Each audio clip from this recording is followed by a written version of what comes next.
জাহাঙ্গীর, শাহজাহান, অনুব্রত মণ্ডলদের জন্য পশ্চিমবাংলার ভোটে প্রত্যেকবার আমাদের অভিজ্ঞতা 4-5 লাখ লোক ভোট দিতে পারে না। ইলেকশন কমিশনের জন্য এবার 27 লক্ষ মানুষ ভোট দিতে পারেনি পশ্চিমবাংলায়, যাদের ভোটটা দিতে পারার কথা ছিল। এইটাকে বাদ দিয়েও যেন আমরা ইলেকশন কমিশনের মূল্যায়ন না করি। এইবার আজকে যে ঘটনাটা আমরা দেখছি, এটা যদি হয়ে থাকে তাহলে এটা অত্যন্ত চিন্তার।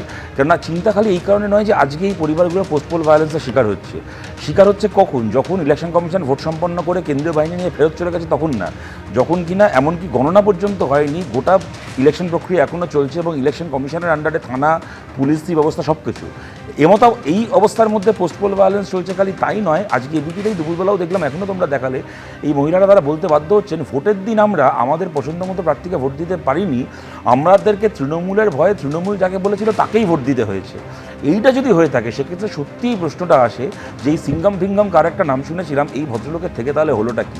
আলটিমেটলি যদি ভোটের দিন মানুষ নির্ভয়ে ভোটটাও না দিয়ে থাকতে পেরে থাকে, তাদেরকে যদি তৃণমূলের চোখরাঙানিতে ঘাসফুল চিহ্নেই ভোট দিতে বাধ্য হয়ে থাকতে হয়, যেটা শান্তনদা ওদেরকে বিশ্বাস করছেন, আমিও ওনাদেরকে বিশ্বাস করছি, তা যদি হয় তাহলে কিন্তু প্রশ্ন আসবেই অন্য রাজ্য থেকে আসা পুলিশ অবজারভারদেরকে দিয়ে পশ্চিমবাংলার অন্যান্য অনেকগুলো জায়গায় কিন্তু শান্তিপূর্ণ ভোট হয়েছে, যা কিনা হয়তো এর আগে হতো না। কিন্তু যাকে নিয়ে সবচেয়ে বেশি হাইপ তৈরি করা হলো, সে নাকি একবার উত্তরপ্রদেশের একেবারে চ্যাম্পিয়ন অফিসার, সে নাকি দারুণ এনকাউন্টার করতে পারে, দারুণ এই করতে পারে, হ্যান করতে পারে। আগের দিন জাহাঙ্গীরের বাড়ির সামনে গিয়ে এমন চেঁচাচ্ছে, দেখলে মনে হচ্ছে যেন কোনো হিন্দি সিনেমার দৃশ্য দেখছি। এত কিছু করার পরে ফুটো কলসির আওয়াজ বেশি বলে একটা কথা আছে না বাংলায়, তাহলে কি এই ভদ্রলোক একটা ফুটো কলসি ছিলেন? মানে আমি কিন্তু ইলেকশন কমিশনের সবাইকে খারাপ বলছি না, অন্যান্য রাজ্য থেকে আরও অনেকে এসছেন যাদেরকে সিংহাম, হ্যাঁ, ওই জয় ভিরু, এইসব মোকাম্বো এসব বলা হয়নি, কিন্তু তারা হয়তো নিঃশব্দে নিজেদের কাজটা অনেক ভালোভাবে করেছেন। আর এনাকে নিয়ে এত ঢাকঢোল বাজানোর পরে ইনি আলটিমেটলি দেখা গেল একটা ফুটো কলসি। তাই কি ব্যাপারটা হলো? এই প্রশ্নটা কিন্তু থেকেই যাচ্ছে। আর আমি জাস্ট একটা সেন্টেন্স অ্যাড করছি, এই জাহাঙ্গীর, আমরা সবাই জানি অভিষেক বন্দ্যোপাধ্যায় ডায়মন্ড হারবারে যে একটা মানে সাম্রাজ্য, একটা মানে কালো সাম্রাজ্য চলছে, তার সেনাপতি হচ্ছে এই জাহাঙ্গীর সম্পর্কে একটা কথা শোনা যায়, এটা কিনা আপনারাও জানেন, আমি জানি না এখানে নিশ্চয়ই আপনারাও এটা স্বীকার করবেন। আমার কাছে কোনো প্রমাণ নেই, এটা ঠিক ভুল জানি না, কিন্তু এটা আমরা সবাই শুনি, আপনারাও এটা শুনেছেন। যেদিন শেখ শাহজাহান গ্রেপ্তার হলো ইডির হাতে, ইডি নাকি সেই দিন জাহাঙ্গীরকে গ্রেপ্তার করার জন্যই আসলে রওনা হয়েছিল।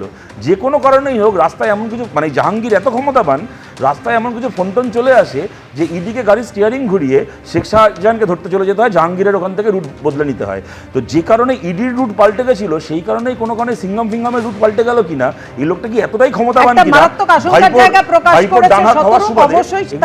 আলোচনা করব। এবং এই জাহাঙ্গীরের প্রসঙ্গ উঠে আসছে, শেখ শাহজাহানের প্রসঙ্গ উঠে আসছে, সন্দেশখালীর দিকে আমরা নজর রাখবো, মানে এই বিষয়ে আপডেট আপনাদেরকে দেবো। কিন্তু তার আগে এই নিয়ে আমি একটু প্রদীপ্ত রিঅ্যাকশন না, দেখো, শেখ শাহজাহান হোক বা জাহাঙ্গীর হোক, ক্ষমতা যদি এতটা হয় যে গাড়ি ঘুরিয়ে নিতে হচ্ছে, আর তারপরে বদনামের রাজনীতির জন্য দিনের পর দিন আমাদের বামপন্থীদের কাছ থেকে, সিপিএম এর, বিজেপির কাছ থেকে শুনে যেতে হচ্ছে যে চোরের দল, তখন না খুব অবাক লাগে। তাহলে এই ন্যারেটিভটা কিসের ন্যারেটিভ?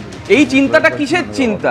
প্রতিনিয়ত একটা ম্যানুফ্যাকচারিং ডিসেন্টের জন্য একটা দলকে মেলাইন করা, তারপর প্রমাণ না থাকার জন্য, ধরো এই তৃণমূল আসার পরে নাকি কতগুলো কমিশন হয়েছে, বামপন্থের বিরুদ্ধে কিচ্ছু প্রমাণ হয়নি, তাহলে কি সেইটাও আমরা বলবো একই রকম ভাবে যে তার মানে আমাদেরও তো কিছু প্রমাণ হয়নি? না, আমি বলছি তাহলে পার্থ চট্টোপাধ্যায়কে সাসপেন্ড না করলেই হতো। টাকাগুলো তো চোখে দেখেছি, এক সেকেন্ড, টাকাগুলো তো চোখে দেখেছি, বামফ্রন্টের কোনো নেতার বাড়ি থেকে টাকা বেরোতে দেখিনি। বেশি প্রসঙ্গ না, আমার প্রতিবেদন দেখাতে হবে। এবিপি আনন্দ, এগিয়ে থাকে, এগিয়ে রাখে।